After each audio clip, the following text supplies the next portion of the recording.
Mahamog na rito. Nandito na tayo sa tuktok ng bundok. Malakas ang hangin kasi nasa tuktok tayo. Baka madali tayo. Tapos low visibility. Makita mo sa baba, ayun no, puro fog. Mahirap to mamaya sa gabi. Wala pa naman tayong fog light. Magandang umaga mga kaibigan, at babalik ang inyo pong lingkod, Duncan Ride. At ngayong umaga babalik ako ng Batangas. Ipapakita ko sa inyo yung rutang dinadaanan ko papuntang Batangas. Una dadaan tayo ng Tagaytay, tapos Lemery, and then Bawan. So mamaya makikita nyo yung aking ruta na dinadaanan. Papakita ko sa inyo ngayong araw na to. Ang galing, nawala na talaga yung kaldag nya tuwing dumadaan sa mga lubak at mga humps. So kailangan nyo talagang ipareset yung yung hanger engine support para smooth palagi ang ride. Nawala na nga Mabuti maganda yung panahon ngayon kasi kagabi pagkatapos ko magpintura saka pagkatapos ko mag-adjust ng hanger engine support, nag-uulan siya Tapos naglinis pa ako ng motor, di ba? Tama-tama yung panahon ngayon. At least di na madudumihan yung motor kasi bagong linis. Kaya masarap kasi i-drive ang motor pag bagong linis Parang ganadong-ganado ka palaging bumiyahe. Alam nyo ba mga kaibigan, simula nung nabili ko tong ADB 160, hindi ko na kinalikot yung Z900. Hindi ko ba alam. Simula nung nagkaroon ako ng Simula nung nagkaroon ako ng ADB 160, napamahal na ako dito sa scooter na to. Parang ayoko na mag big bike. Hindi naman, joke lang. Nandun lang yung big bike sa bahay, nakaparada. Hindi ko lang masyado nagagamit yung Z9 kasi madalas busy. Kaya ito yung madalas nating gamit, itong ADB 160. Naka-enjoy talaga siyang gamitin walang halong biro. Hindi ako nagpo-promote, hindi ako nagsisinungaling. Based on my experience, talagang okay na okay to motor na to. Ang napansin ko lang talaga yung kanyang may kaldag doon sa likod, kaya mabuti. Naayos ko yung hanger engine support nya, kaya okay na siya ngayon. Hindi na siya masyadong may kaldag. So nandito tayo ngayon sa Aguinaldo Highway. Ito yung unang highway na dinaanan natin. Hindi, pangalawa pala. Una pala yung yung Molino Boulevard. And then nandito tayo ngayon sa Aguinaldo Highway. Yan, wala na yung kaldag dumadaan ako sa lubak. Masarap na yan ang i-drive ngayon compared dun sa pagkakakuha ko. Siguro defect talaga na factory defect. Hassle lang talaga dito sa Aguinaldo Highway. Napakaraming truck sa bus, kaya kailangan mag-iingat kayo rito. Tapos minsan palaging traffic. Wala na talaga yung kaldag. Ang sarap. So kung pupunta kayo ng Batangas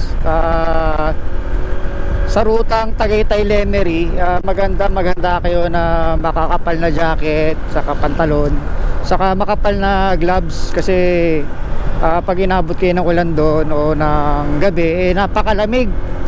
So minsan parang hindi kayo tatagal sa lamig dahil maninigas yung mga braso nyo, yung mga kamay nyo. Pagas muna tayo. Lumagpas ako. Pagas ako ng 300. Wala ko ng pera. Teka, iwanan ko yata yung wallet ko Patay. Ito yung bumagsak ako, tumama sa kahoy. Yun sugat. 200 boss. Regular. Ganda So nagpagas ako ng 200. Kanina meron akong 2 bars. Ngayon meron akong 1, 2, 3, 6 na bars. So dumagdag 4 na bars. So tignan natin hanggang sa naabutin 200 na gas dito sa ADB. Dito na tayo marapit sa Robinson's Place, Das Marinas. Ayan. Nakita nyo ba yung sign doon sa taas? So dire-diretsuin pa natin hanggang sa makarating tayo ng Tagaytay City. Oops. Sige po. Muulan mga kaibigan, papalit muna ako ng kapote.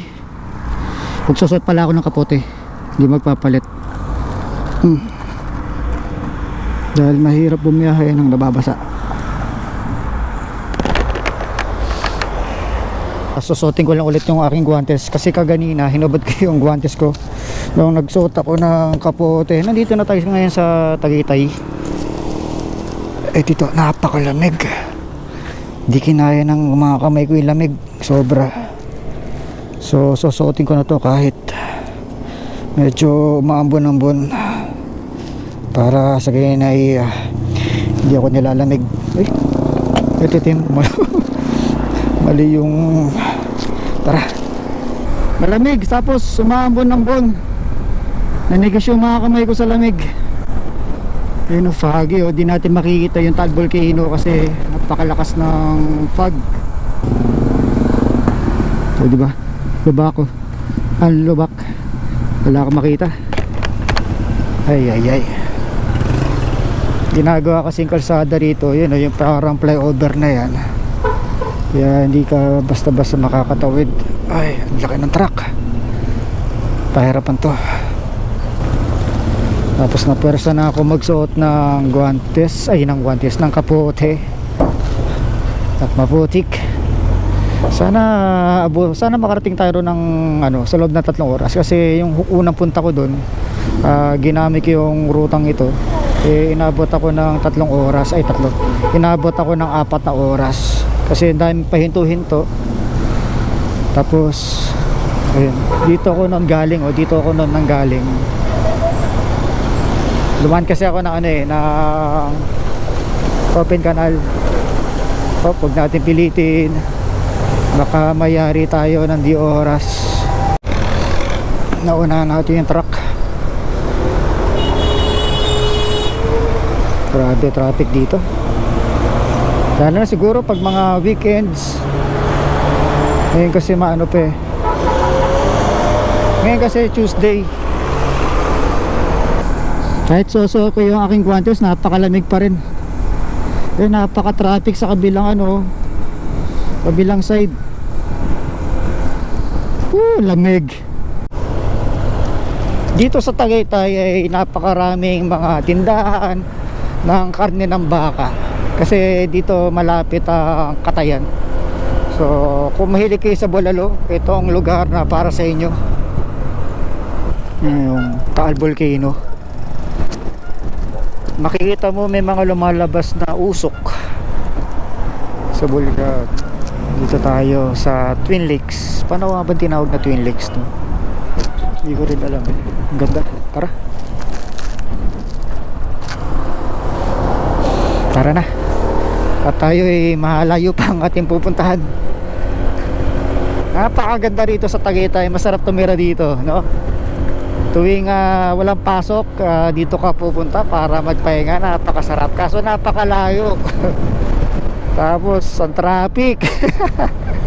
So parang parang imbis na ikaw yung makapag-relax, mas stress ka lang. Pero napakagandang lugar, Tagaytay, the best. Dito maganda ang kasama ang iyong pamilya, ang iyong girlfriend, ang iyong mga magulang, kaibigan, at kung sino-sino pa, pati ang iyong kaaway.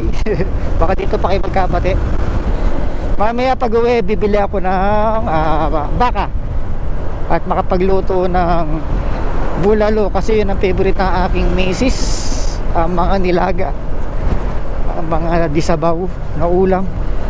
Yung asawa kasi taga Nueva Ecija, mahilig sila sa mga masasabaw na pagkain. Gaya ko, masabaw. Mahilig sila sa sinigang, sinampalukan, bulalo. Napakasarap. Yun, lumaki na yung kalsada, kaya medyo nakatakot yung yero. Parang final destination. Huwag naman po, sana Lord. Unahan na natin yung nakakatakot. Bigla ng ipad, napakalakas ng mga hangin dito, inaampas tayo. Woo! Kailangan bata ko na to, papasok sa mata ko yung mga alikabok.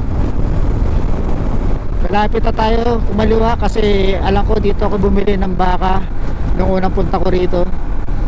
Medyo ingat lang kayo kasi minsan baka ang ibigay sa inyo yung mga reject. Sasabihin ito 300 pero pagtingin mo sa bahay puro buto lang, wala ka na makain, diba? Ito, dito tayo bago pumasok do sa arko ng Nasugbu, Panasugbu. Dito na tayo kakaliwa. Dito na maraming twisties, kaya medyo mag-enjoy tayo rito. Mahamog na rito. Nandito na tayo sa tuktok ng bundok. Kalaka as ito character. Pero mahamog. Mahamog. Kailangan naka-traction control tayo. Tignan nga natin.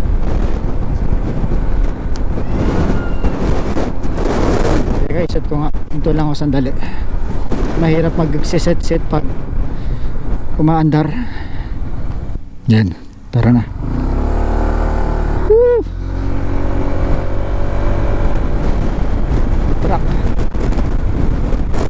Malakas ang hangin kasi nasa tuktok tayo.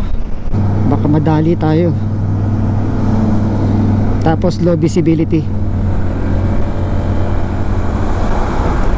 Kinabahan ako ron. Makita mo sa baba, ayun o, puro fog.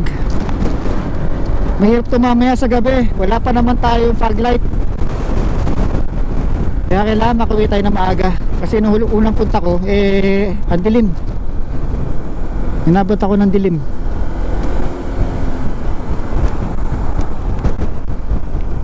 Sila dito naka-traction mode on ka. Yung HSTC ni Honda. Kasi bakit ang mundo, marami putik, madulas, maulan. Grabe, wala ka talaga masyado makita. Napakakapal ng hamog. Sarap dito, no? Tapos gigising ka ng umaga, ganito yung yung maabutan mo. Sarap sigurong mag-almusal saka uminom na mainit na kape, no? Araw-araw paggising. So ito yung yung castle dito sa May Lemery. Ganda, no? So dito na tayo sa dulo, Batangas. Ayun, kaliwa raw tayo. Makaliwa tayo rito.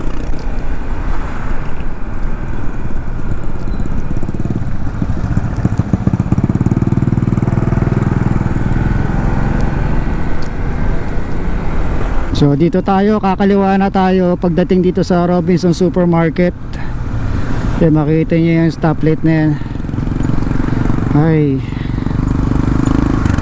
dito tayo. Ito yung Robinsons. Diretso lang tayo rito. Medyo malulupat na ako, no? Nakalimutan ko dali yung kable ko para mapag-recharge. So pagdating dito sa Jollibee, para meron dito intersection kakaliwa tayo rito.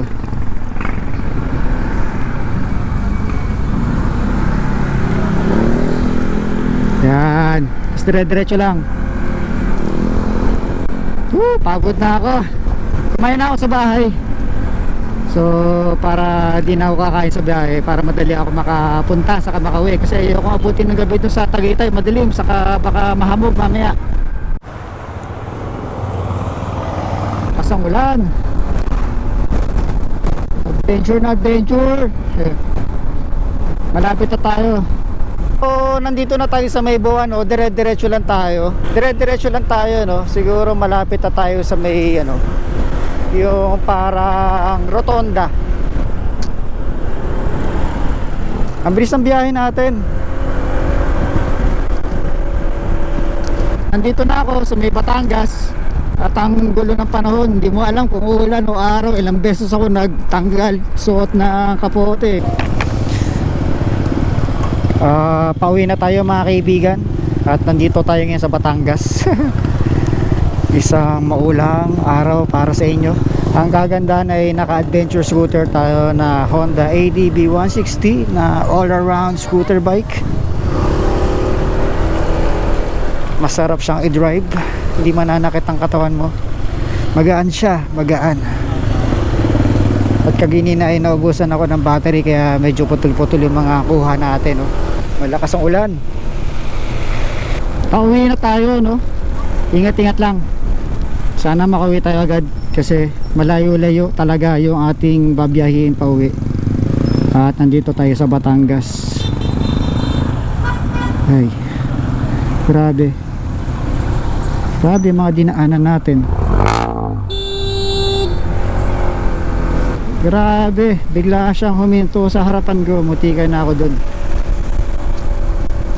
Ang lakas ng ulan. Kailangan ko muna ihinto at itatabi ko muna yung aking GoPro kasi baka pasukin ng tubig at baka gumastos na naman ako ng malaki.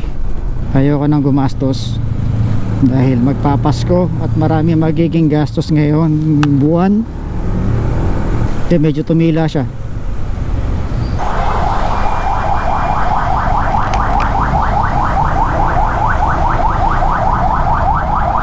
Grabe ang traffic ngayon. Ay ay ay. Woo! Pero okay lang. Enjoy naman eh.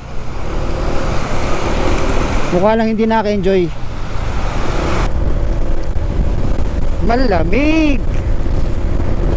Gusto ko kumain pero mas gusto ko umuwi na maaga. Kaya dire-diretso ko na.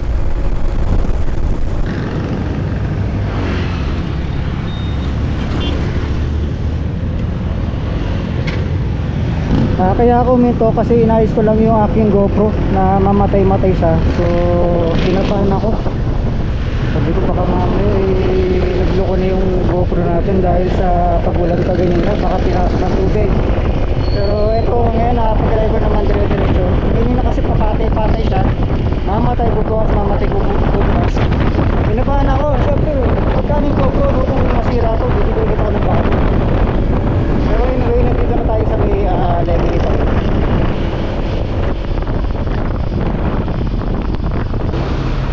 Kakaliwa na tayo rito. Kapagaytay. Yes.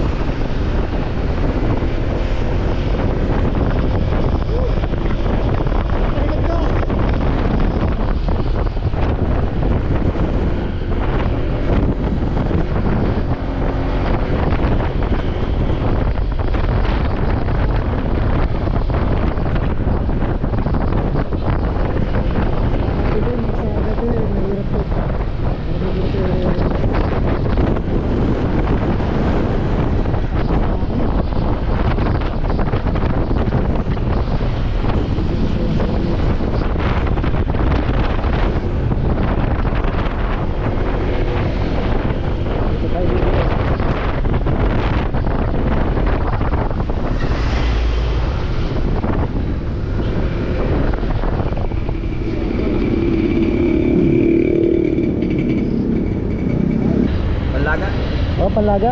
Ilan? Wala mong po tayo? 320 lang boss. Spare ribs. Spare ribs? Ilan kayo?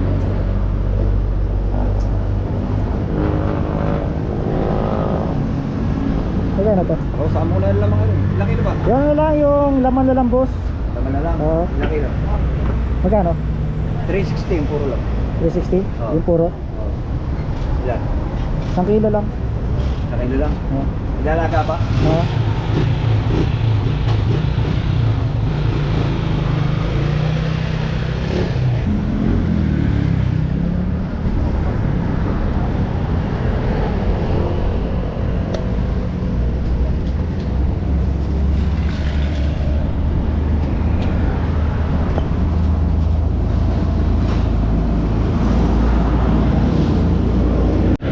Nakabili na ako ng baka.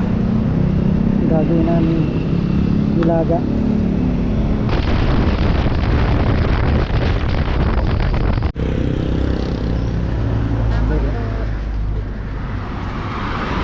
Pucha. Iwan ko nakasaksak.